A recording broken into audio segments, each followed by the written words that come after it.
হোজাইত ৰেলেগাতি মৃত্যু ঘটে এজন যুৱকৰ। আজি সন্ধিয়া প্ৰায় ৮ মান বজাত হোজাই নতুন বজাৰস্থিত ৰেল ক্ৰছিঙত এজন যুৱকৰ ৰেলেগাতি মৃত্যু ঘটে। মৃত যুৱকজনৰ নাম ৰফিকুল আহমেদ বুলি জানিব পৰা গৈছে। ঘটনাটো কি হৈছিলে? আজি ৰাতি ৮:৪০ বজাত আপোনাৰ হোজাই ষ্টেচন মাষ্টাৰে আমাক এখন মেমো দি পেলাই কয় যে ৰেল কিলোমিটাৰ আপোনাৰ 145/6ত নতুন বজাৰ ৰেলগেটৰ ওচৰত এজন যুৱক বয়স অনুমানিক 25 বছৰ মৃত্যু হৈ ৰেল লাইনৰ মাজত পৰি আছে। সেইমতে আমি ঘটনাস্থলীত গ'লোঁ, মৃতদেহ আমি উদ্ধাৰ কৰিলোঁ আৰু ঘটনাস্থলীতেই মৃতকৰ ককাই জামাল আহমেদে মৃতকক ৰফিকুল আহমেদ বয়স 32, দেউতাৰ নাম মুস্তাফা আহমেদ, সুভাষনগৰ, থানা হোজাই মৃতকৰ নাম। স্যাৰ কিবা সুইসাইড কেস নেকি এইটো? কিবা সুইসাইড কেছৰ কাৰণে? সুইসাইড কেছ নহয়, এইটো ৰান অভাৰ, ট্ৰেইনৰ আগত পৰি গৈছে, দুৰ্ঘটনাবশত ট্ৰেইনৰ আগত পৰি গ'লে মৃত্যু হৈছে। সুইসাইড নহয় এইটো।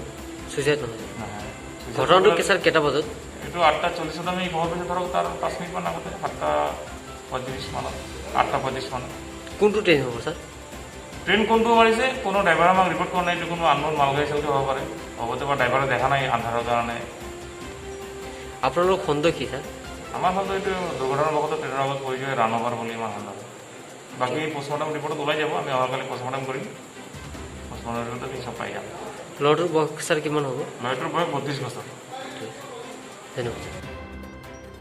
হোজাইৰ পৰা আৰিফ হুছেইনৰ সহযোগত প্ৰেমেন্দ্ৰ মিশ্ৰাৰ প্ৰতিবেদন NDA 24/7।